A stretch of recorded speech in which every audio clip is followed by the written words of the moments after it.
नमस्कार, मेरा नाम निमिल तिवारी है और मैं आप सभी का अचीवर्स आईएएस एकेडमी के इस यूट्यूब चैनल में हार्दिक स्वागत करता हूं। मैं उम्मीद करता हूं कि आप सभी कुशल मंगल होंगे। तो पिछले कुछ दिनों से हमने केमिस्ट्री का प्रारंभ किया था और मैंने आप लोगों को केमिस्ट्री के संदर्भ में कई जानकारी दिया। मैंने पीरियोडिक टेबल को आपको पढ़ाया। पीरियोडिक टेबल के अलावा मैंने आपको ionisation energy, electron affinity, hybridisation, इसके अलावा मैंने अपने प्रीवियस सेक्शन में आपको सिग्मा पाई बॉन्ड के बारे में जानकारी दिया था। मैंने एटॉमिक स्ट्रक्चर भी आपको बनाना सिखाया था। आज की इस वीडियो के माध्यम से मैं आपको एक बॉन्ड के बारे में जानकारी दूंगा और वो जो बॉन्ड है उसका नाम क्या है, तो कोऑर्डिनेट बॉन्ड। तो आज का जो हमारा टॉपिक है वो क्या है, तो कोऑर्डिनेट बॉन्ड। ठीक है, अब ये कोऑर्डिनेट बॉन्ड क्या है ये आप समझ लीजिए, क्योंकि मुझे मालूम है कि कई ऐसे विद्यार्थी हैं जिसको आयनिक बॉन्ड और कोवलेंट बॉन्ड बहुत अच्छे से मालूम है। जिसको नहीं भी मालूम है तो आप एक काम कर सकते हो कि मेरे पिछले जो वीडियोस है उसमें मैंने आपको कोवलेंट बॉन्ड और आयनिक बॉन्ड के बारे में जानकारी दिया हुआ है, तो आप वहां से आप उस टॉपिक को कंप्लीट कर सकते हो अपना। मैंने पिछले कई दिनों से लाइव लेक्चर लिया था, लेकिन चूंकि मेरे दांतों में प्रॉब्लम था इसलिए मैं कुछ दिनों से लाइव क्लास नहीं ले पा रहा था। लेकिन अब यहां से मैं प्रयास करूंगा कि कंटिन्यू मैं आपके सामने उपस्थित हूं और केमिस्ट्री के अलावा कई ऐसे विषय के बारे में आपको जानकारी दूं जो आपको कहीं ना कहीं आपके आने वाले एग्जाम में हेल्पफुल होगा। तो चलिए ज्यादा समय ना गवाकर हम अपना टॉपिक को चालू करते हैं। इसका नाम क्या है, कोऑर्डिनेट बॉन्ड। अब ये ध्यान दीजिएगा, अगर मैं बात कर रहा हूं किसकी, कोऑर्डिनेट बॉन्ड की, तो कोऑर्डिनेट बॉन्ड क्या है, तो coordinate bond it's a kind of covalent bond। तो यहां पे मैं क्या बोल रहा हूं कि जो कोऑर्डिनेट बॉन्ड है वो एक प्रकार का कोवेलेंट बॉन्ड है। अभी कोवेलेंट बॉन्ड क्या है ये आप मुझसे मत पूछो कि मैंने आपको ये जानकारी दे चुका है। मैंने पहले बताया था कि मेरा पिछला ही जो वीडियो है या उसकी जो पिछला भी जो वीडियो है वो कोवेलेंट बॉन्ड पर ही आधारित था। जब हम कोवेलेंट बॉन्ड पढ़े थे तो मैं आपको बताया था कि हर एक एटम अपना अपना ऑक्टेट कंप्लीट करना चाहता है ताकि वो क्या हो जाए, स्टेबल हो जाए। भाई हम सभी दुनिया में हम पैदा हुए हैं तो जितने भी जो मैटर आपको दिख रहा है वो सभी कहीं ना कहीं स्टेबिलिटी चाहते हैं। तो वैसे ही एटम भी स्टेबिलिटी चाहता है और एटम को स्टेबिलिटी कब मिलता है, जब उसका आउटर मोस्ट इलेक्ट्रॉन क्या हो जाए, वहां पर ऑक्टेट कंप्लीट हो जाए, तब जाकर उसको क्या मिलता है, स्टेबिलिटी मिलता है। तो उसी प्रकार से मैं ये बोलता हूं कि मान लो कोई दो एटम जो कि अनस्टेबल थे, मतलब उनका ऑक्टेट कंप्लीट नहीं था, तो वो दो एटम क्या करेंगे कि अपने अपने इलेक्ट्रॉन को वो क्या करेंगे, शेयर करेंगे और शेयर करके वो क्या कर लेंगे, ऑक्टेट कंप्लीट कर लेंगे। उदाहरण मैं आपको बता दे रहा हूं, जैसे मान लो ये ए है और ये मान लो ये बी है। मान लो ए और बी के पास कुल मिलाकर इलेक्ट्रॉन की संख्या कितनी है, 7 है। तो 7 है तो 1 2 3 4 5 6 7। तो वैसे ही बी के बाद भी क्या है, तो कुल मिलाकर कितने इलेक्ट्रॉन है, मान लो 7 इलेक्ट्रॉन है। तो यहां दिख रहा है कि इन दोनों को ऑक्टेट कंप्लीट नहीं है।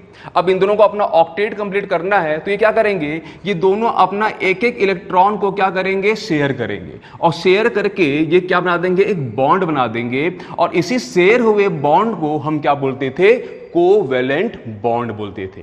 जिसके कारण क्या होगा कि ए का और बी का, इन दोनों का जो ऑक्टेट कंप्लीट हो जाएगा। कैसे होगा, आप काउंट कर लो, 1 2 3 4 5 6 7 और ये बॉन्ड बनकर ये भी क्या हो गया, ये शेयरिंग हुआ है तो ये क्या हो गया 8। तो ए का भी क्या हो गया, ऑक्टेट कंप्लीट। वैसे 1 2 3 4 5 6 7 और इस ए का ये जो इलेक्ट्रॉन जो बी शेयर किया है तो उससे भी क्या, बी का क्या, ऑक्टेट कंप्लीट हो गया। और ऑक्टेट कंप्लीट कैसे हुआ, तो एक बॉन्ड के माध्यम से जिसका नाम क्या था, कोवेलेंट बॉन्ड। अब मैं ये बोल रहा हूं कि जो आज का जो हमारा टॉपिक है वो क्या है, कोऑर्डिनेट बॉन्डिंग। तो कोऑर्डिनेट बॉन्ड भी क्या है, तो एक प्रकार का कोवेलेंट बॉन्ड। अब ये कोवेलेंट बॉन्ड से थोड़ा अलग कैसे है वो हमको देखना है और इस वीडियो के माध्यम से मुझे ऐसा लगता है कि इसके बाद आपको एटॉमिक स्ट्रक्चर बनाने में कभी भी किसी भी प्रकार का दिक्कत नहीं जाएगा। हालांकि ऐसे भी नहीं जाएगा कि मैंने अपने लास्ट वीडियो में बहुत ही व्यापक रूप से आपको बताया था एटॉमिक स्ट्रक्चर निकालना, और इस वीडियो के माध्यम से कई बच्चे जो थोड़ा फंसते हैं कि नाइट्रोजन की ऑक्साइड का हम एटॉमिक स्ट्रक्चर कैसे बनाएं, तो वो भी जो आपका डाउट है वो यहां पर बहुत ही अच्छे से क्लियर होने वाला है। तो मैं ये चाहूंगा कि इस वीडियो को आप कंटिन्यू देखते रहिए क्योंकि ये बहुत ज्यादा हेल्प आने वाला है आपके एग्जाम में। तो चलिए देखते हैं कि कोऑर्डिनेट बॉन्ड क्या है। तो coordinate bond is a kind of covalent bond, ये तो हमको समझ में आ गया। अब वो उससे भिन्न कैसे है ये हमको देखना है। तो इसको समझने के लिए मैं आपको एक आइडिया देता हूं। आइडिया क्या है कि हमको कंसिडर करना है एक चीज, यहां पर दो चीज हमको देखना होगा, दो प्रकार के एटम को हमको देखना होगा। एक एटम जिसको मैं बोलूंगा मान लो एक एटम मान लेता हूं इसको, ये हो गया आपका बाहुबली एटम। अब आपको एग्जाम में बाहुबली एटम नहीं लिखना है, मैं आपको समझाने के लिए बोल रहा हूं कि भाई एक एटम है जिसको मैं नाम क्या दिया हूं, बाहुबली एटम। बाहुबली एटम मतलब समझो ये एक राजा टाइप का एटम है, मतलब इसके पास हो सकता है कि इसके पास सरप्लस अमाउंट ऑफ क्या हो, इलेक्ट्रॉन, ये इलेक्ट्रॉन को डोनेट कर सकता हो। और वैसे ही एक और आपके पास एटम है जो कि बाहुबली ना होकर वो क्या है, गरीब एटम है। क्या है, गरीब एटम। मतलब इस कंसेप्ट को आप समझिए, आपको आपके एग्जाम में बाहुबली या गरीब नहीं लिखना है, बस आपको समझा रहा हूं मैं। तो समझा कैसे रहा हूं कि मान लो आपके पास एक एटम है, उस एटम का नाम मैंने क्या दिया है, बाहुबली एटम नाम दिया है। बाहुबली समझ लो ये राजा है, मतलब इसके पास सरप्लस अमाउंट ऑफ क्या है, इलेक्ट्रॉन है। आपको यह समझना है कि जिस एटम के पास अगर ज्यादा से ज्यादा क्या है, अगर इलेक्ट्रॉन है तो मतलब समझ जाओ वो क्या है, तो धनवान है। तो एक प्रकार के ये एक राजा एटम है और एक बहुत ही गरीब एटम है। गरीब क्यों, क्योंकि उसको इलेक्ट्रॉन चाहिए, तो वो इलेक्ट्रॉन की डिमांड कर रहा है। मतलब एक एटम जो कि इलेक्ट्रॉन की डिमांड कर रहा है, और एक एटम ऐसा बैठा हुआ है जो इलेक्ट्रॉन देना चाहता है। ठीक है, तो अब जब इन दोनों के बीच में अब एक बॉन्ड बनने वाला है, वही बॉन्ड हमारा क्या कहलाने वाला है, तो कोऑर्डिनेट बॉन्ड कहलाने वाला है। अब ये कैसे होगा ये आप समझिए। मान लो आपके पास एक बाहुबली एटम है जिसके पास इनके, मान लो मैं एग्जांपल ले रहा हूं, जिसके पास कुल मिलाकर इलेक्ट्रॉन की संख्या जो है वो कितनी है, तो 8 है। 8 मतलब इसका ऑक्टेट कंप्लीट है। अब ऑक्टेट कंप्लीट मतलब ये नहीं कि ये नोबल गैस है, इसने कुछ भी करके अपना ऑक्टेट कंप्लीट किया है। इसने हो सकता है कि कोवलेंट बॉन्डिंग से बॉन्ड शेयर करके ऑक्टेट कंप्लीट कर लिया हो। ठीक है, I am not talking about noble gas, मैं बस अब ये बता रहा हूं कि एक एटम है जिसने अभी अभी अपना ऑक्टेट कंप्लीट किया है। तो ऑक्टेट कंप्लीट किया है तो मतलब उसके पास कुल मिला के कितने इलेक्ट्रॉन है, 8 इलेक्ट्रॉन है। अब यहां पर एक चीज आपको देखना होगा, अगर इसने ऑक्टेट कंप्लीट कर लिया है और मान लो ये ऑक्टेट कंप्लीट अपने बाकी इलेक्ट्रॉन को क्या करके, तो शेयरिंग करके किया होगा। तो यहां पर आपको ये इंपॉर्टेंट चीज क्या है कि इसके पास 2 इलेक्ट्रॉन क्या होना चाहिए, तो 2 इलेक्ट्रॉन रिमेनिंग होना चाहिए, तभी जाकर ये बाहुबली एटम बनेगा, तभी जाकर ये कोऑर्डिनेट बॉन्ड बनेगा। मेरा कहना मतलब ये है कि ये एक नोबल गैस नहीं है, इसने अपना ऑक्टेट कंप्लीट किया है, और ऑक्टेट कंप्लीट किया है और कुछ ऐसा किया है कि ऑक्टेट कंप्लीट करने के बाद, बॉन्डिंग बनाने के बाद भी इसके पास एक लोन पेयर, एटलीस्ट मिनिमम एक लोन पेयर इसके पास क्या है, अवेलेबल है। और वही मान लो एक बी है, बी के पास क्या हुआ कि बी का ऑक्टेट कंप्लीट नहीं है। कंसीडर करते हैं कि बी के पास कुल मिला के क्या है, 6 इलेक्ट्रॉन है, इसका ऑक्टेट कंप्लीट नहीं है, ये गरीब आदमी है, ये क्या है, रईस है, ये बाहुबली है। तो बाहुबली क्या करेगा, दान देगा। ये क्या करेगा, ये बोलेगा कि बी को कि ठीक है बेटा, तेरे को अगर अपना ऑक्टेट कंप्लीट करना है तो मैं एक काम करता हूं, मैं अपना 2 इलेक्ट्रॉन तेरे को दे देता हूं मतलब मैं तेरे से शेयर कर लेता हूं। तो यहां पर क्या होगा कि शेयरिंग ऑफ क्या होगा, इलेक्ट्रॉन होगा, शेयरिंग ऑफ इलेक्ट्रॉन। लेकिन यहां पर क्या होगा, वन साइडेड होगा। कोवलेंट बॉन्ड में क्या था कि दोनों आपस में क्या करते थे, शेयर करते थे, एक बी देता था, एक ए देता था और बॉन्ड बन जाता था। लेकिन यहां पर क्या हो रहा है कि एक ही एटम इन्वॉल्व हो रहा है किसमें, शेयरिंग में। तो ए जो है वो बी को अपना 2 इलेक्ट्रॉन क्या कर रहा है, डोनेट नहीं कर रहा है, वो शेयरिंग कर रहा है। तो शेयरिंग कर रहा है तो ये क्या हुआ, एक बॉन्ड बन जाएगा, और इसी बॉन्ड को हम क्या बोलेंगे, कोवलेंट बॉन्ड। और एक कुछ इस टाइप का हमको दिखेगा कि यहां पर आपको कुल मिला के अब इसके हिसाब से ये 6 इलेक्ट्रॉन, और यहां से एक एरो आ जाएगा और ये बी आ जाएगा। तो बी के बाद भी कितना था, 6 था। तो अब ये देखो कि 1 2 3 4 5 6 7 8, तो बी यहां पर बी का ऑक्टेट कंप्लीट। वैसे ही ए का तो ऑक्टेट पहले कंप्लीट था क्योंकि ए ने क्या किया, इसको अपने 2 इलेक्ट्रॉन क्या किया, शेयर किया। फिर भी आप देख लो 1 2 3 4 5 6 7 और 8। तो इसी बॉन्ड को हम क्या बोलते हैं, कोवलेंट बॉन्ड। अब ध्यान, सॉरी, कोऑर्डिनेट बॉन्ड। अब ध्यान दीजिए, कोऑर्डिनेट बॉन्ड में आज के नजरिए से कई बार ऐसा होता है कि कोऑर्डिनेट बॉन्ड को अगर एरो से हम नहीं दिखाएंगे तो ऐसे दिखा देते हैं। ए जो कि डोनेट किया है तो क्या हो जाएगा, प्लस। ध्यान दीजिए, जो डोनेट करता है वो हमेशा क्या होता है, प्लस। वो डोनर हमेशा क्या होता है, धनवान, तो उसमें क्या ले जाएगा, प्लस। और बी जो कि लिया है उसके ऊपर क्या आ जाएगा माइनस। तो अगर एरो नहीं है, सिंपल ये बॉन्ड अगर आपको दिख रहा है तो क्या होगा कि जो डोनेट किया है उसके ऊपर प्लस साइन आ जाएगा और जो लिया है, जो एक्सेप्ट किया है इलेक्ट्रॉन को, वो क्या हो जाएगा माइनस साइन से उसको दर्शाया जाएगा। तो कोऑर्डिनेट बॉन्ड आपको कुछ इस टाइप का दिख जाएगा, या तो आपको एरो में दिखेगा या तो आपको एक सिंगल कोवेलेंट बॉन्ड में दिखेगा, लेकिन वहां आपको चार्जेस दिख जाएंगे प्लस और माइनस का। प्लस बता रहा है कि ए क्या है डोनर है, ए क्या है डोनर, और बी क्या है, बी आपका क्या है एक्सेप्टर है। और इस प्रकार से एक नया बॉन्ड हमने देखा जिसका नाम क्या है कोवेलेंट बॉन्ड। अब हम इसको आगे बढ़ते हैं, एक काम करते हैं कि हम उदाहरण से अब मैं आपको समझाऊंगा तो आपको ज्यादा अच्छे से कि समझ में आएगा। चलिए मैं एक उदाहरण आपको देता हूं। उदाहरण के तौर पर हम एक काम करेंगे, जैसे कि मैं आपको देता हूं कि हमको मान लो स्ट्रक्चर बनाना है NH4 प्लस का अमोनियम आयन। अगर मैं अमोनियम आयन का मुझे स्ट्रक्चर बनाना है तो इस स्ट्रक्चर में मुझे एक कोवेलेंट बॉन्ड दिखने वाला है। अब वो कोवेलेंट बॉन्ड कैसे बनेगा ये हम देखते हैं। तो NH4 मैंने बोला, तो NH4 कैसे बना है, मतलब मेरे पास NH3 है, अमोनिया है, और अमोनिया किससे जुड़ रहा है, एक H+ आयन से। किस जुड़ रहा है, एक H+ आयन से, तभी तो जाकर क्या बना है अमोनियम आयन बना है। अब देखिए ये H+ क्या है, तो ये हाइड्रोजन जिसके पास, जिसके आउटर मोस्ट ऑर्बिट में एक इलेक्ट्रॉन रहता है, ये अपने एक इलेक्ट्रॉन को क्या कर दिया है, रिलीज कर दिया है। ये अपने एक इलेक्ट्रॉन को क्या कर दिया है, रिलीज कर दिया है। तो रिलीज करने के कारण ही ये क्या बन गया, H+ बना। क्या बन गया, H+। अब आप ये देखिए कि हाइड्रोजन जो है, हाइड्रोजन जिसका एटॉमिक नंबर 1 है और हीलियम जिसका एटॉमिक नंबर क्या है 2 है। तो हीलियम जो कि एटॉमिक नंबर 2 है और हीलियम एक स्टेबल है, तो हीलियम जो कि हीलियम, अगर हाइड्रोजन का टारगेट क्या रहेगा कि उसको अचीव करना है कॉन्फ़िगरेशन किसका, हीलियम का। अब हीलियम का चूंकि एटॉमिक नंबर क्या है 2 है, तो 2 मतलब उसके आउटर मोस्ट शेल में कितने इलेक्ट्रॉन है, 2 इलेक्ट्रॉन है। मतलब हाइड्रोजन को अपना डुप्लेट कंप्लीट करना है। क्या कंप्लीट करना है, डुप्लेट। तो हुआ ये कि ये H+ ये बता रहा है कि हाइड्रोजन के पास जो एक इलेक्ट्रॉन था उसने उसको क्या कर दिया है, डोनेट कर दिया है। मतलब अभी यहां पर हाइड्रोजन के पास एक भी इलेक्ट्रॉन अवेलेबल नहीं है, और हाइड्रोजन को चूंकि हीलियम के कॉन्फ़िगरेशन में जाना है, उसको स्टेबल होना है, तो उसको स्टेबल होने के लिए उसको कितना इलेक्ट्रॉन रिक्वायरमेंट है, 2 इलेक्ट्रॉन की रिक्वायरमेंट है। भाई एक भी नहीं है अभी तो, H+ मतलब एक भी इलेक्ट्रॉन नहीं इसके पास, और उसको 2 इलेक्ट्रॉन चाहिए। तो अब ये देखिए, ये मान लो मेरा क्या है NH3, तो बना लेते हैं NH3 मतलब H और ये H, ठीक है। अब आप ध्यान दीजिएगा NH3 में क्या है कि NH3 में यहां पर दो लोन इलेक्ट्रॉन अवेलेबल रहता है, किसमें, नाइट्रोजन में। ये कैसे रहता है मैं आपको समझा चुका हूं हमारे प्रीवियस क्लास में, जब मैं आपको पढ़ाया था एटॉमिक स्ट्रक्चर निकालना कैसे होता था।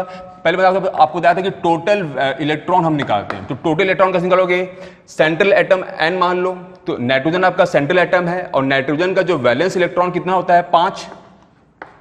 हाइड्रोजन के पास वैलेंस इलेक्ट्रॉन कितना होता है, 1, और कितने हाइड्रोजन है, 3 है, तो 1 × 3 कर दिए, ठीक है। अब आप देखिए तो 5, 3, 8, ये हो गया आपका टोटल इलेक्ट्रॉन। अब आप क्या निकाल रही है, बॉन्ड पेयर इलेक्ट्रॉन, ये सब मैंने पढ़ा चुका है। बॉन्ड पेयर इलेक्ट्रॉन, तो भाई कितने बॉन्ड है, तो 1, 2, 3, तो ये 3 बॉन्ड है, तो कितने इलेक्ट्रॉन बनाए हैं, तो 6। देख लो ये एक बॉन्ड में 2 इलेक्ट्रॉन, तो 1, 2, 3, 4, 5 है, तो 6 क्या है, बॉन्ड पेयर इलेक्ट्रॉन।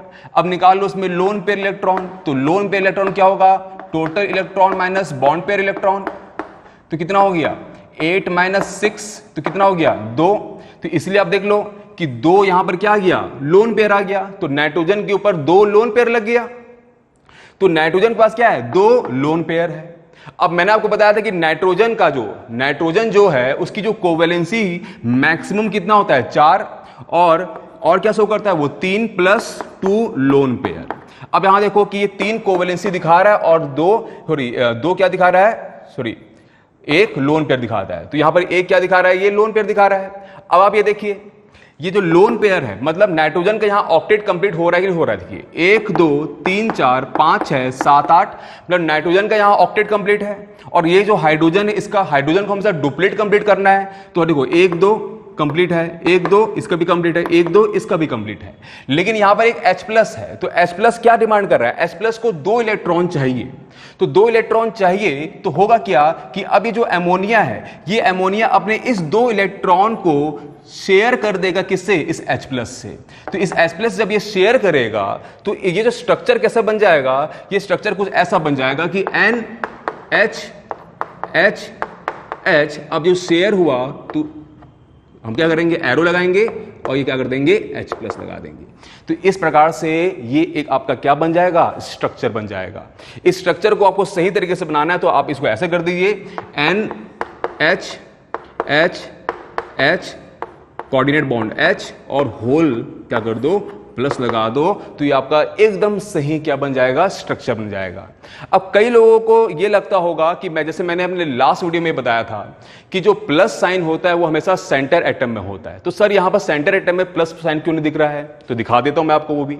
अब आप यहां पर क्या करिए, एक काम करिए कि अगर आपको सेंटर एटम में अगर आपको प्लस साइन दिखाना है तो आपको क्या करना पड़ेगा?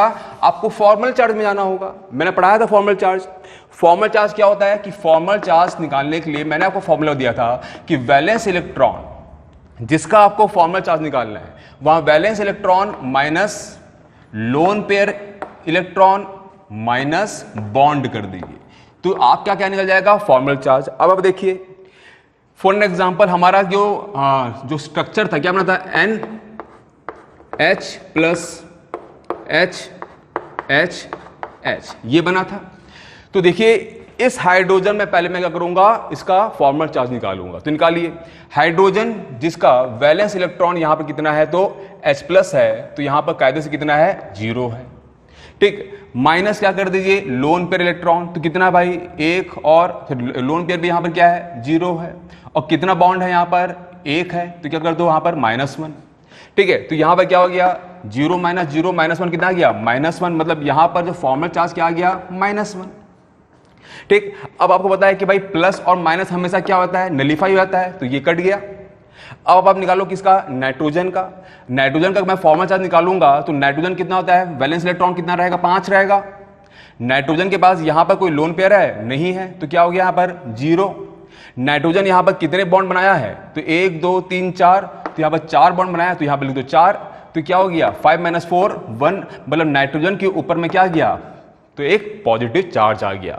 ठीक है, तो प्लस, क्योंकि ये +1 है तो यहां पर एक पॉजिटिव चार्ज आ गया किसके ऊपर? नाइट्रोजन के ऊपर। इसीलिए तो ये जो स्ट्रक्चर बना कैसे बना? तो ऐसे बना। मतलब अगर मैं इसको ऐसे नहीं करूंगा तो जो प्लस साइन है वो किसके ऊपर आएगा? तो नाइट्रोजन के ऊपर आएगा। तो ये आपका क्या था? एमोनियम का क्या स्ट्रक्चर, किसके थ्रू? तो कोऑर्डिनेट बॉन्डिंग के थ्रू। अब आप एक और एग्जांपल ले लो।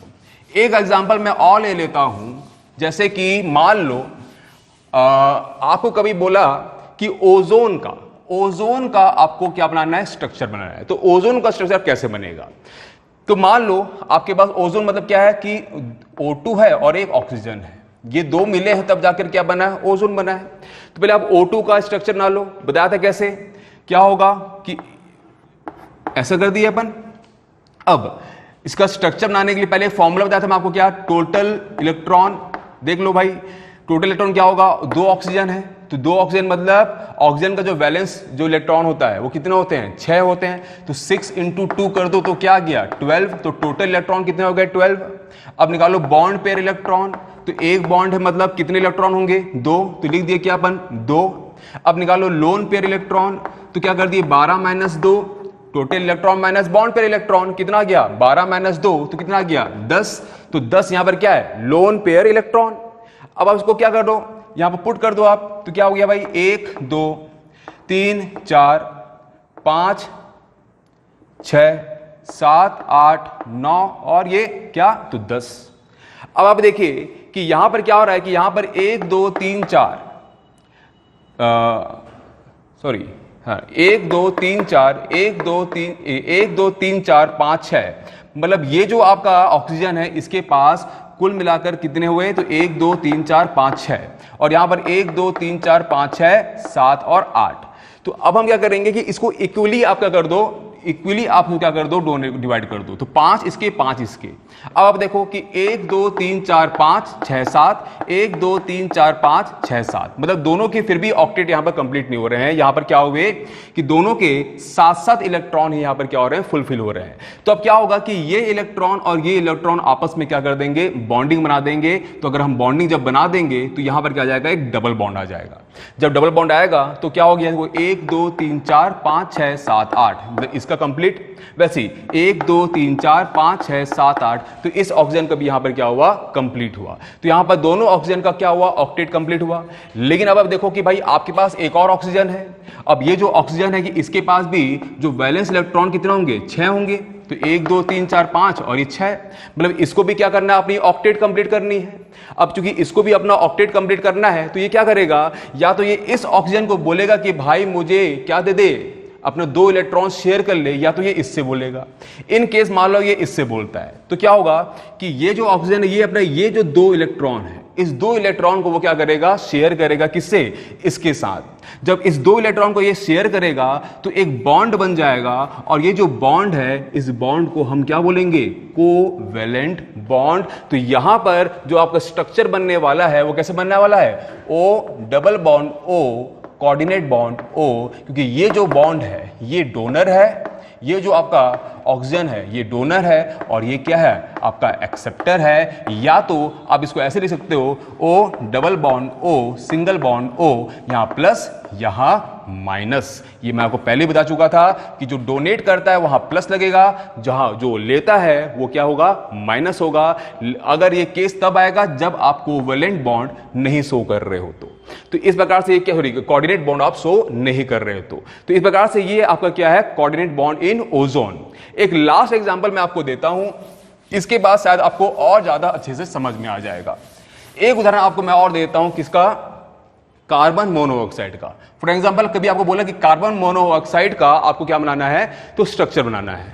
तो देखिए कार्बन मोनोऑक्साइड, तो अब यहां पर बना लो आप कार्बन और ऑक्सीजन। तो टोटल इलेक्ट्रॉन कितने हुआ भाई, कार्बन का जो वैलेंस इलेक्ट्रॉन कितना होता है, 4, ऑक्सीजन कितना होता है, 6, तो कितने हो गए, 10। अब यहां पर बना दो, तो कितने बॉन्ड पे इलेक्ट्रॉन हो गए, 2। कितने लोन पे इलेक्ट्रॉन हो गए, 8। 10 माइनस 2 कितना हुआ, 8। तो अब 8 को यहां प्लेस कर दो आप, तो क्या हुआ, ये 1 2 3 4 5 6 7 और 8। हमेशा कॉर्नर एटम का हमको ऑक्टेट कंप्लीट करना होता है, बता चुका हूं मैं रूल। लास्ट वीडियो आप लोग देख लो, जो नए हैं वो मेरे लास्ट वीडियो को देखेंगे एटॉमिक स्ट्रक्चर का, वो बहुत अच्छे समझ में आ जाएगा। मैं बस यहां पर आपको कोऑर्डिनेट बॉन्ड निकालना सिखा रहा हूं। तो क्या हुआ, 1 2 3 4 5 6 7 8, मतलब इसका ऑक्टेट कंप्लीट हुआ। अब कितने बच गए, यहां पर 2 बच गए, 8 अपने पास लोन पेयर था, तो कार्बन पास कितने आ गए, 2 आए।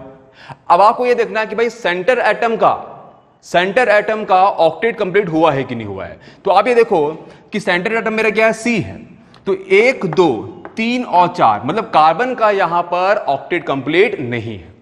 तो अब क्या होगा कि अब कार्बन बोलेगा ऑक्सीजन को कि भाई मुझे मेरा ऑक्टेट कंप्लीट करना है, तो अपना इस 2 इलेक्ट्रॉन को, अपने इस 2 इलेक्ट्रॉन से क्या कर दो, एक बॉन्ड बना दो। तो ये 2 इलेक्ट्रॉन यहां आ जाएगा और एक बॉन्ड बन जाएगा, तो ये डबल बॉन्ड। जब ये डबल बॉन्ड बनेगा तो क्या हो गया, 1 2 3 4 5 6। अभी भी यहां पर कार्बन का ऑक्टेट कंप्लीट नहीं हुआ।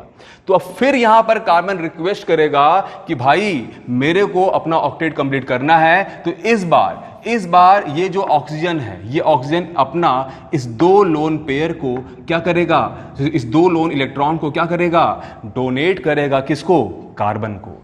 जब ये डोनेट करेगा कार्बन को तो यहां पे एक बॉन्ड बनेगा, C डबल बॉन्ड O, यहां पर 2 रिमेनिंग इलेक्ट्रॉन, और ये जो 2 और जो शेष बचे थे, जो एक लोन पेयर बचा था, वो यहां पर एक डेटिव बॉन्ड बना लेगा, एक कोऑर्डिनेट बॉन्ड बना लेगा, और इस प्रकार से यहां पर जो कार्बन का ये क्या बन जाएगा, स्ट्रक्चर बन जाएगा।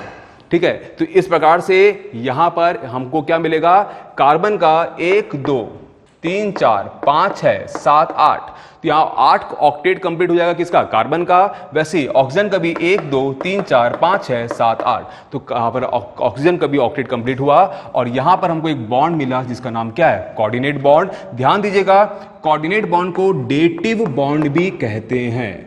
कोऑर्डिनेट बॉन्ड का एक और नाम क्या है? तो डेटिव बॉन्ड। और इसी कोऑर्डिनेट बॉन्ड को one centre one electron bond भी बोला जाता है। Sorry, two centre two electron. Two centre क्योंकि यहां पर दो सेंटर एटम है और मिनिमम दो इलेक्ट्रॉन शेयरिंग हो रहा है, इसलिए two centre two electron bond भी बोला जाता है। किसको? कोऑर्डिनेट बॉन्ड को। तो इस प्रकार से ये कोऑर्डिनेट बॉन्ड था। एक आपको उदाहरण मैं और देता हूं कोऑर्डिनेट बॉन्ड का।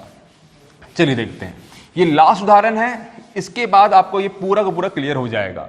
मान लो आपके पास NH3 है और आपके पास मान लो BF3 है, ठीक है। अब दोनों को हम स्ट्रक्चर बना लेते हैं। तो NH3 क्या बना? NH आपको पता है कि यहां पर दो क्या हो जाएगा? Lone pair. आप निकाल लीजिएगा, दो लोन पेयर बनेगा, बचेगा यहां पर।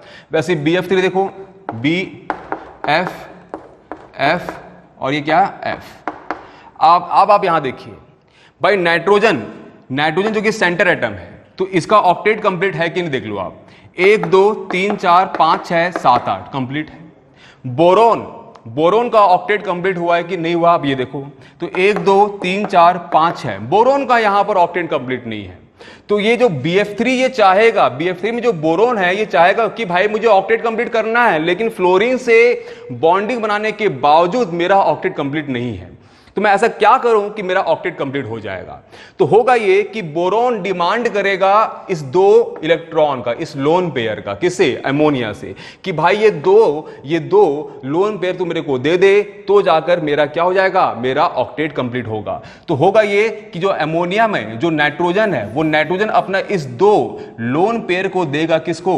बोरोन को। और बोरोन को जब ये लोन पेयर देगा तो एक बॉन्ड बनेगा जिसका नाम क्या है? Coordinate bond. और जो हमारा स्ट्रक्चर बन जाएगा, और वो स्ट्रक्चर कैसे बनेगा? तो आप देख लीजिए, यहां पर जो हमारा स्ट्रक्चर बनेगा वो इस प्रकार से बन जाएगा।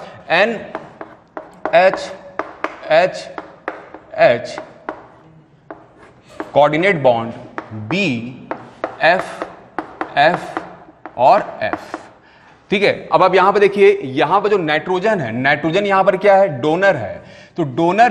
तो डोनर होने के कारण इसको हम बोलते हैं लुईस बेस।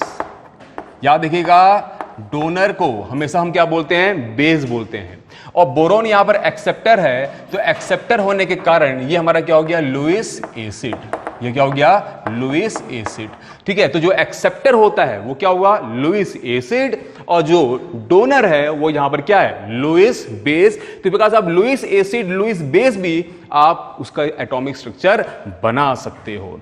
तो मैं आशा करता हूं कि इस वीडियो के माध्यम से आप सभी लोगों को कोऑर्डिनेट बॉन्डिंग समझ में आया होगा। अब मैं अगले क्लास में जब आऊंगा तो मैं आप लोगों से चर्चा करूंगा नाइट्रोजन के ऑक्साइड्स का। आप लोग तैयार रहिएगा और आप सभी मुझे नाइट्रोजन के ऑक्साइड्स का आप मुझे स्ट्रक्चर बना के बताइएगा, जिसमें हम बात करेंगे NO2 का, हम बात करेंगे NO2 प्लस का, हम बात करेंगे NO2 माइनस का, ठीक है। हम बात करेंगे NO का, हम बात करेंगे NO3 का, हम बात करेंगे NO3 माइनस का। ये सभी आपका होमवर्क भी रहेगा, ठीक है। जब मैं लाइव स्ट्रीमिंग में आऊंगा तो मैं आप सभी को इसका बॉन्डिंग बनाना सिखाऊंगा, इसका एटॉमिक स्ट्रक्चर बनाना सिखाऊंगा। लेकिन मैं आपसे ये उम्मीद करता हूं कि इस वीडियो के माध्यम से अब आप यहां से कोऑर्डिनेट बॉन्ड का जो आपका फंडा जो क्लियर हुआ होगा, और उस फंडा को आप यहां अप्लाई करिए और नाइट्रोजन के ऑक्साइड्स का आप एटॉमिक स्ट्रक्चर बनाइएगा और मुझे बताइएगा कि इन ऑक्साइड्स में कितने सिग्मा बॉन्ड है और कितने पाई बॉन्ड है। तो आशा करता हूं कि ये वीडियो आपको पसंद आया होगा, और उम्मीद करता हूं कि हमारा जो चैनल है, हमारा जो अचीवर्स आईसीएस का जो चैनल है, उसके द्वारा जो किया जा रहा है, ये जो कार्य है, जो आपको फ्री में हम आपको एसिव रेंजर आपको पढ़ा रहे हैं, वो आपको पसंद आ रहा होगा, वो आप लोगों के लिए उपयोगी सिद्ध हो रहा होगा। धन्यवाद।